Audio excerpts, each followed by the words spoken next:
Muy buenos días Miami, muy buenos días a todo el sur de la Florida. Bienvenidos a En Contacto a través de su canal 8 Mundo Max. Este servidor, Daniel Torres, como cada día, les agradece muy sinceramente por esta sintonía.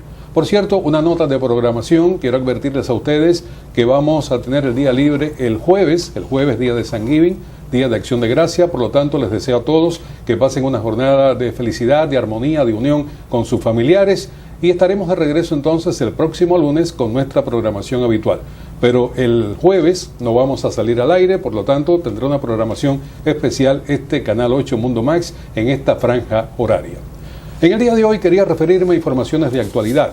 Está de visita en los Estados Unidos el presidente de Francia, François Hollande. Se ha entrevistado con el presidente de los Estados Unidos, Barack Obama, a propósito de concertar acciones con referencia a qué hacer, sobre todo con la política exterior norteamericana y la creación tal vez de una coalición mundial para combatir al ISIS. Y de acuerdo con comentarios que acaba de hacer el periódico español El País, la posición de Estados Unidos, y dije mal, la posición de la actual administración de los Estados Unidos, encabezada por Barack Obama, dice el periódico El País, y así lo escribe, que se acerca más a una política europea que a una política norteamericana, y que están invertidos los papeles, y que el presidente Hollande suena más a una acción de Estados Unidos que a una acción europea.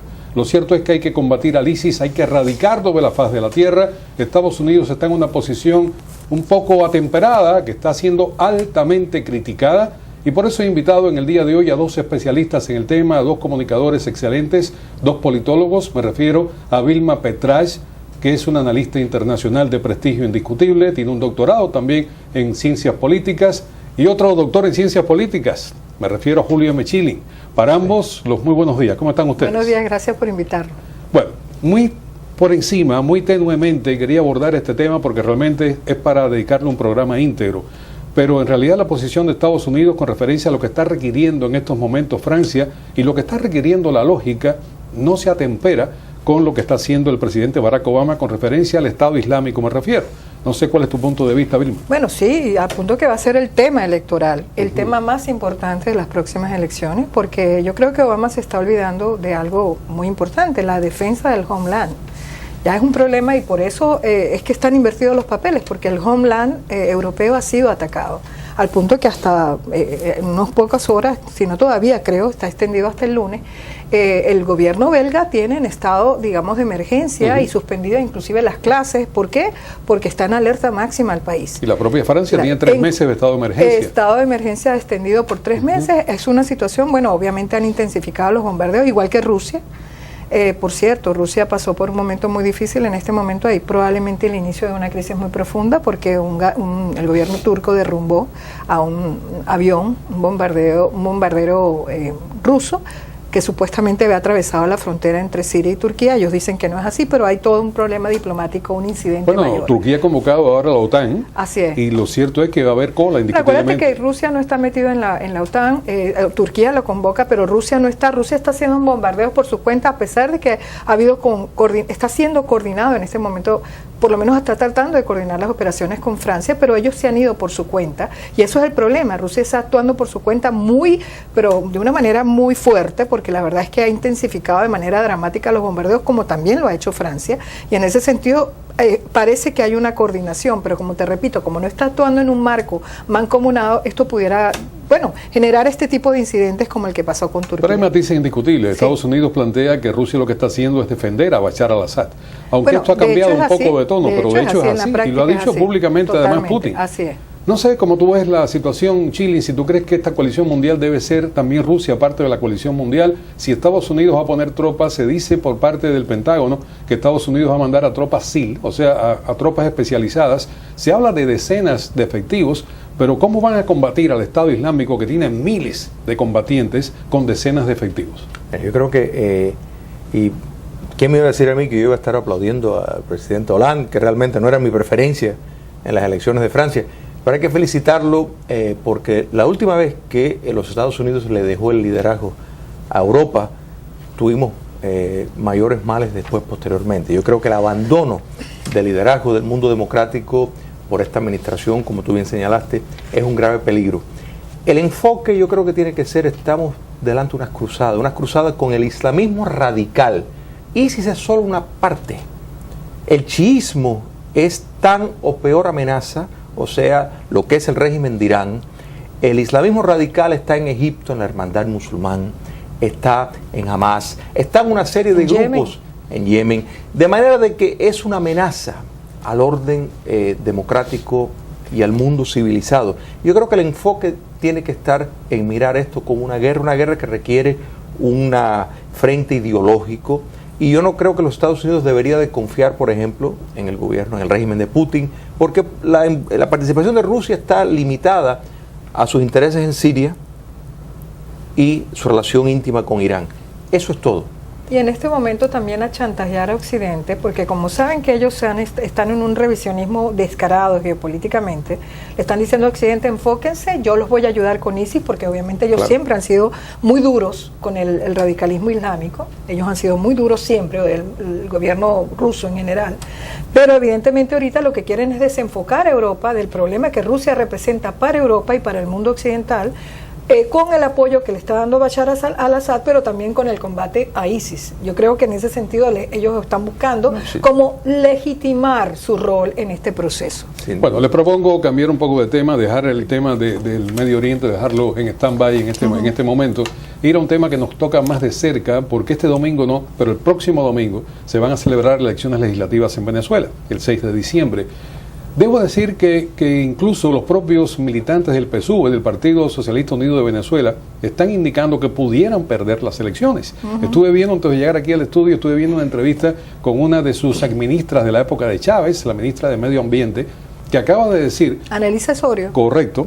Y ella acaba de decir, y lo ha hecho públicamente a través de un video que está colgado en internet, que ella piensa que sí, que se van a perder las elecciones y que esto significaría entonces un cambio en el gobierno de Venezuela. O sea que los chavistas también están disgustados con la actual dirección de Nicolás Maduro. Sí. Pero otra cosa también que quería antes de escuchar el comentario de ustedes. Aquí en Miami hay periodistas que pertenecen o hablan a nombre del régimen cubano. O sea, aquí hay una página incluso de internet y de radio, presuntamente de televisión por internet, donde se publican todos los días comentarios a favor del régimen castrista, abusando de la libertad de expresión que hay acá en los Estados Unidos. Es mi punto de vista, abusando justamente de esa libertad de expresión que existe, porque en otro país sería imposible que actuaran estos individuos de la forma que lo hacen, defendiendo a ultranza al régimen castrista. Y ellos acaban de aceptar, en un comentario que leí también porque al enemigo hay que estarlo mirando, por supuesto, constantemente, hay que seguirlo. Y ellos acaban de aceptar que es muy posible que el oficialismo pierda las elecciones en Venezuela. Y esto lo dicen aquí porque ya lo dijeron en La Habana. O sea, de lo contrario, no lo repetirían acá en esta ciudad de Miami. O sea, que se está preparando el régimen castrista para que haya realmente, si no un caos, al menos un cambio en Venezuela, que tendría que tener una nueva directriz. Vilma, tú que eres una profunda conocedora de la realidad venezolana, ¿cuáles son los escenarios que pudiéramos ver este domingo, no, el otro? Mira, yo lo voy a hablar en términos de escenarios de acuerdo a la oposición puede ganar. Lo más probable, las encuestas más pesimistas hablan de 14% de ventaja, las más optimistas de 35 a 50, o sea, realmente es una cosa muy grave, porque aunque el gobierno tiene mecanismos de fraude, yo te decía que un problema con esta elección es que se multiplica el fraude realmente en 85 circunscripciones, aunque se eligen 167 diputados, ¿ok?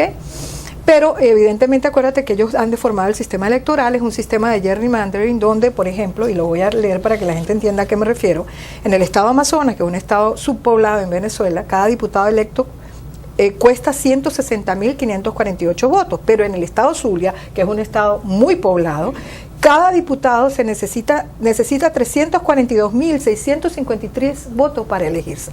Ahí no se respeta el concepto de una persona, un voto. Correcto. Eso evidentemente lo ha deformado el gobierno con el fin básicamente de que los 6 estados más importantes y los más poblados elijan menos gente que los 18 estados restantes. Lo que te quiero decir es una situación donde ellos van a buscar ese ventajismo. Sabemos que hay además 1.700.000 votos virtuales aproximadamente, lo dicen gente muy acreditada en el estudio, gente de la Simón Bolívar ha hecho estudios muy detallados sobre cómo se hace el fraude electrónico en Venezuela, y el tema de los múltiples cedulados, personas que por ejemplo en el REP, que es donde está el registro electoral permanente, hay personas que una sola persona con el mismo nombre tiene 49 cédulas diferentes o 50 cédulas distintas. Lo que te quiero decir es realmente una deformación, degradación del sistema electoral. Pero aún así el problema es el descontento es tan grande que aunque el gobierno saque y obligue a la gente a mostrar su voto, los que trabajan para el gobierno, hay gente que se va a resistir, porque hay una mezcla obviamente de temor, pero también con mucha rabia,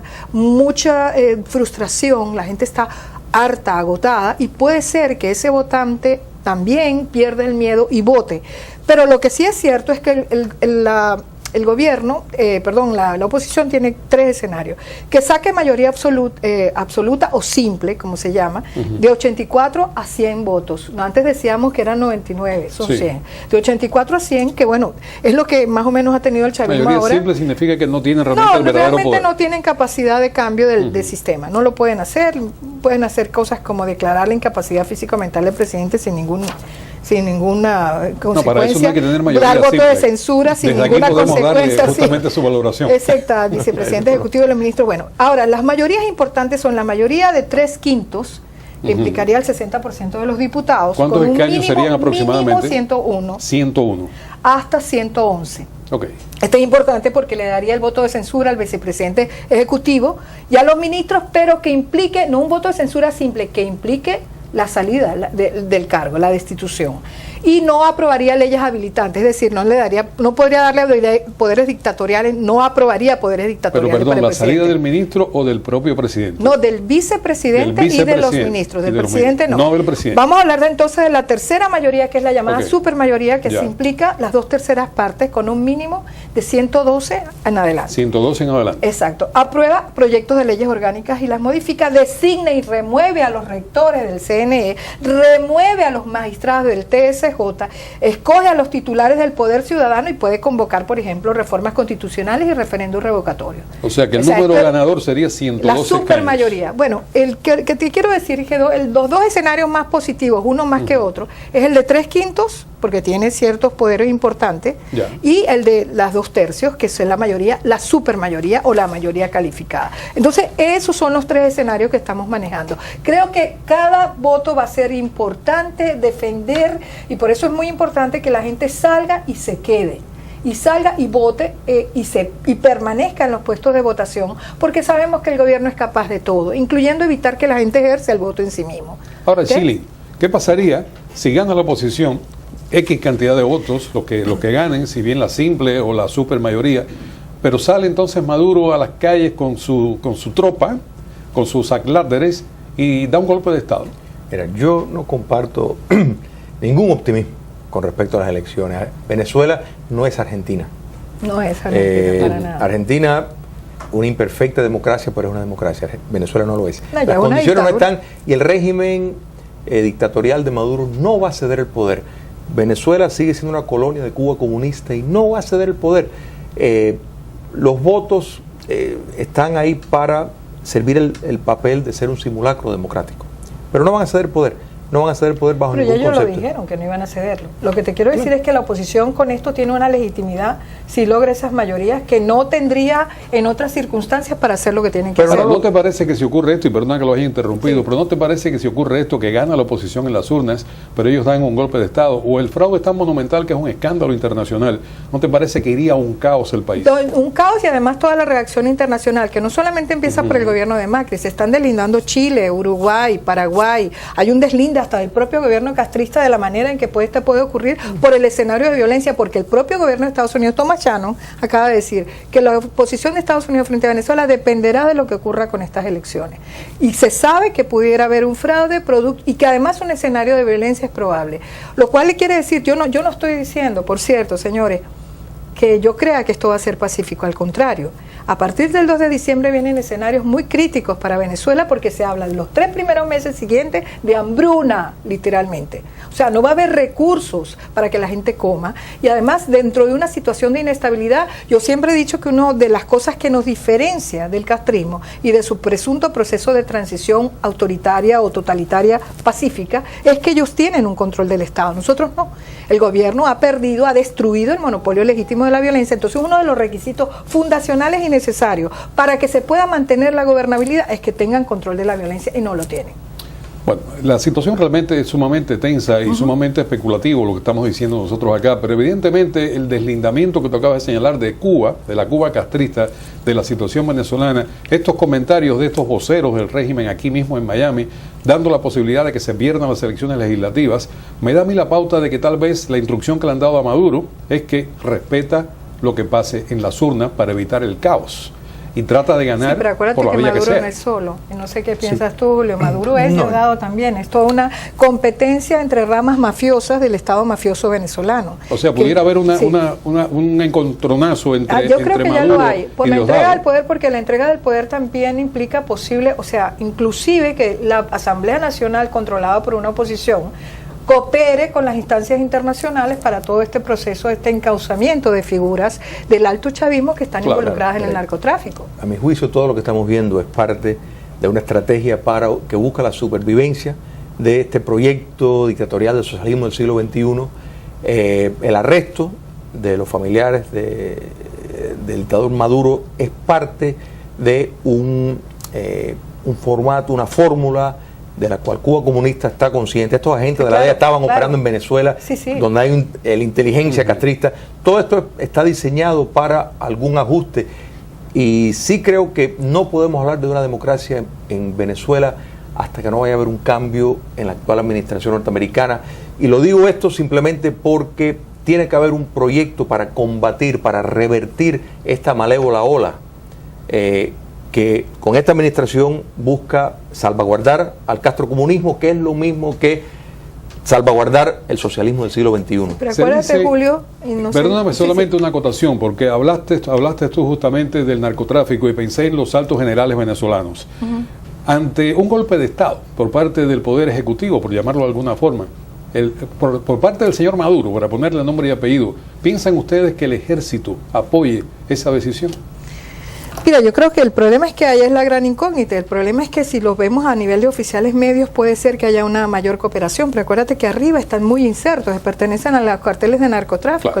Los militares están hasta el tuétano metidos y hay militares también que están con Maduro. Vamos a hablar claro, Maduro tiene sus militares que también están insertos en los negocios del cartel de los Flores, como le dicen ahora. Sí, hay dos carteles. O sea, sí, dos grandes carteles, porque parece que Tarek al-Aissami tiene su propio negocio. O sea, ahí hay varios, por eso te digo que son mafias que se están peleando entre sí por espacios, y dicen que la denuncia la hizo el propio Diosdado, es decir, que le dio la información también a la gente de la DEA, quitándose un competidor del medio. Ahora, yo quería aclarar algo y no quiero que quede esto como que no. Tú dijiste algo con respecto a Obama y el tema de, sí, con respecto a Obama, el tema de seguridad con el terrorismo internacional. Lo mismo se puede aplicar para Venezuela. Una cosa es lo que piensa la administración Obama y otra cosa es lo que piensan los sectores de seguridad de Estados Unidos. Los sectores de seguridad de Estados Unidos saben que Venezuela es una amenaza en materia de narcotráfico y en materia de corrupción muy grave y para la estabilidad de la región. Por lo cual, yo creo que ahí la presión viene desde esos sectores a la propia administración, que son los que están realmente armando el expediente contra Venezuela. Bueno, les agradezco muy sinceramente a ambos por la participación enriquecedora como siempre en este programa, la invitación vitalicia, y vamos a esperar qué ocurre el día 6 de diciembre. Realmente son escenarios, estaremos acá, tendremos que tener una bola de cristal para saber qué es lo que ocurra, pero los invito para esa jornada porque tenemos que estar muy al tanto de lo que ocurra allá. Gracias nuevamente. Gracias.